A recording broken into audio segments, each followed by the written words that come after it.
പത്തനംതിട്ട സീരിയലിൻ്റെ ഇന്നത്തെ എപ്പിസോഡാണ് കേട്ടോ പറയുന്നത്. അങ്ങനെ നയനയെ പോലീസുകാർ അറസ്റ്റ് ചെയ്ത് കൊണ്ടുവന്ന് സ്റ്റേഷനിൽ നിർത്തിയിരിക്കുകയാണ് കേട്ടോ. അപ്പോൾ നന്ദുവിനാണെങ്കിൽ ഒന്നും തന്നെ ചെയ്യാനായിട്ട് സാധിക്കുന്നില്ല. സിയെ ഭയങ്കര കലിപ്പിലാണ്. അപ്പോൾ നന്ദു പറയുന്നുണ്ട്, സിയോട് പറയുന്നുണ്ട്, ചേച്ചി ഇതിൽ നിരപരാധിയാണെന്നൊക്കെ പറയുന്നുണ്ട് കേട്ടോ. പക്ഷേ സിയെ ആണെങ്കിൽ എന്തോ മുൻപരാഗമുള്ള രീതിയിലാണ് നയനയോട് പെരുമാറിക്കൊണ്ടിരിക്കുന്നത്. അങ്ങനെ നന്ദുവിനോട് പറയുന്നുണ്ട്, നയനയെ ചോദ്യം ചെയ്യുന്നൊക്കെ പറയുന്നുണ്ട്. ഇവിടെ ചേച്ചി ഒന്നുമില്ല, പോലീസുകാരിയായിട്ട് തന്നെ വേണം ചോദ്യം ചെയ്യാനെന്നൊക്കെ പറഞ്ഞ് സിയെ നന്ദുവിനോട് പറയാൻ കേട്ടോ. അങ്ങനെ നന്ദുവും നയനും തമ്മിൽ സംസാരിക്കുന്നുണ്ട്. ആദർശേട്ടനെ ഇതിൽ പെടുത്തിയൊന്നും വേണ്ട, ആദർശേട്ടന് ഞങ്ങൾക്കൊപ്പം കാറിലുണ്ടായിരുന്നു, ഇടയ്ക്ക് വെച്ച് ആദർശേട്ടൻ്റെ കോള് വന്നത് എന്തുകൊണ്ട് നന്നായെന്നൊക്കെ നയന പറയാൻ കേട്ടോ. അപ്പോൾ നന്ദു പറയുന്നുണ്ട്, അയ്യോ ആദർശേട്ടൻ്റെ വിവരം അറിയിക്കണ്ടേ, എന്തായാലും നയനേച്ച് പോലീസുകാർ അറസ്റ്റ് ചെയ്ത് കൊണ്ടുവന്നൊന്നും ആദർശേട്ടൻ എന്തായാലും സഹിക്കാൻ പറ്റത്തില്ല, അറിയാലോ.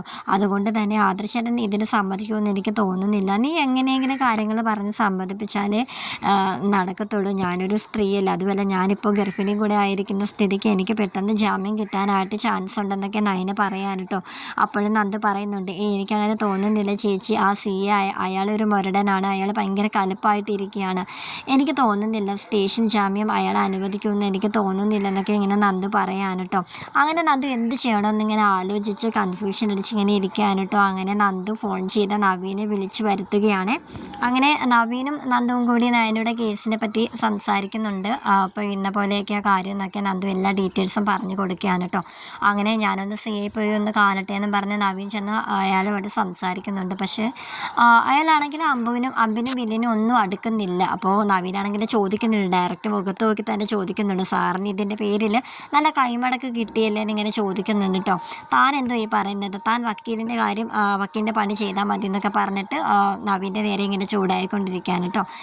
ഇനിയിപ്പോൾ എന്ത് വേണമെന്നൊക്കെ എനിക്കറിയാമെന്നൊക്കെ പറഞ്ഞുകൊണ്ട് നവീൻ സംസാരിക്കുകയാണ്. എന്തായാലും എൻ്റെ സ്റ്റേഷൻ അതിർത്തിയിൽ നിന്നും ഞാൻ അനുവദിക്കില്ല, ഞാൻ സ്റ്റേഷൻ ജാമ്യം അനുവദിക്കില്ല, നിങ്ങൾ വേണമെന്നുണ്ടെങ്കിൽ കോടതിയിൽ നിന്ന് ജാമ്യം എടുത്തോളൂ എന്നിങ്ങനെ നവീനോട് പറയാൻ കേട്ടോ. അതിന് നമുക്ക് കാണാമെന്നൊക്കെ പറഞ്ഞിട്ട് ഒരു വാക്ക് തർക്കത്തിലൂടെയാണ് കേട്ടോ അവർ തമ്മിൽ സംസാരിച്ച് പിരിക്കുന്നത്. അപ്പോൾ ഈ ഒരു കാര്യം നന്ദുവിനോട് പറയുന്നുണ്ട്, നവീൻ പറയുന്നുണ്ട്. അപ്പോൾ എന്ത് ചെയ്യും നവീനേട്ടാന്നൊക്കെ പറഞ്ഞ് നന്ദു ഇങ്ങനെ ആകെ വേവലാതെ പിടിച്ചിങ്ങനെ ഇരിക്കുകയാണ്. അപ്പോൾ ഇതിനിടയിൽ ആദർശിനെ കാണിക്കുന്നുണ്ട്. ആദർശ് ഇടയ്ക്ക് വെച്ച് കാറിൽ നിന്ന് ഇറങ്ങിയതാണല്ലോ. അപ്പോൾ അവൻ നേരെ വീട്ടിലേക്ക് ചെന്നിട്ട് നയന ഇതുവരെ വന്നില്ലെന്നൊക്കെ വീട്ടിൽ തിരക്കാണ് കേട്ടോ. അങ്ങനെ അവൾ വന്നിട്ടില്ല എന്ന് അറിയുമ്പോഴത്തേക്കും അതിൻ്റേതായിട്ടുള്ളൊരു ടെൻഷനൊക്കെ കാണിക്കുന്നുണ്ട്. അങ്ങനെ ഫോൺ ചെയ്ത് നോക്കുമ്പോഴത്തേക്കും നയനയുടെ ഫോൺ ഓഫുമാണ്.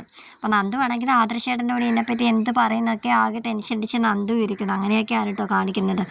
അങ്ങനെ നന്ദു തന്നെ ആദർശിനെ വിളിച്ച് കാര്യങ്ങളൊക്കെ പറഞ്ഞിട്ട് ആദർശ് സ്റ്റേഷനിലേക്ക് വരുന്നുണ്ട്. അപ്പോൾ നവീനും ആദർശും തമ്മിൽ സംസാരിക്കുന്നുണ്ട്. അപ്പോൾ ആദർശ് നവീനോട് പറയുന്നുണ്ട് കേട്ടോ, ഒരു നിമിഷം പോലും ഇനി നയന് ഇവിടെ ഇരുത്താനായിട്ട് ഞാൻ സമ്മതിക്കില്ല, ഞാൻ കുറ്റം ഏറ്റെടുത്തോളാം, എൻ്റെ കാറിൽ നിന്നല്ലേ പിടിച്ചെടുത്തതെന്നൊക്കെ ഇങ്ങനെ പറയാൻ കേട്ടോ. അപ്പോൾ നവീൻ പറയുന്നുണ്ട്, ആദർശേട്ടൻ്റെ ആ കാറിലുണ്ടായിരുന്ന കാര്യം ഇപ്പോൾ ആരും അറിയാതിരിക്കുന്നതാണ് നല്ലത്, സ്ത്രീ എന്നുള്ളൊരു പരിഗണനയും പിന്നെ നയന ഇപ്പോൾ ഗർഭിണി കൂടിയാണല്ലോ, അപ്പോൾ അതുകൊണ്ട് നമുക്ക് എങ്ങനെയെങ്കിലും നയനക്ക് ജാമ്യം കിട്ടുമോയെന്ന് നോക്കാം, ആദർശേട്ടൻ ടെൻഷൻ അടിക്കാതെ എന്നൊക്കെ ഇങ്ങനെ നവീൻ പറഞ്ഞ് ആശ്വസിപ്പിക്കുകയാണ് കേട്ടോ. അപ്പോൾ ആദർശനാണെങ്കിൽ ഭയങ്കരമായിട്ട് സങ്കടം കൊണ്ട് വയ്യ.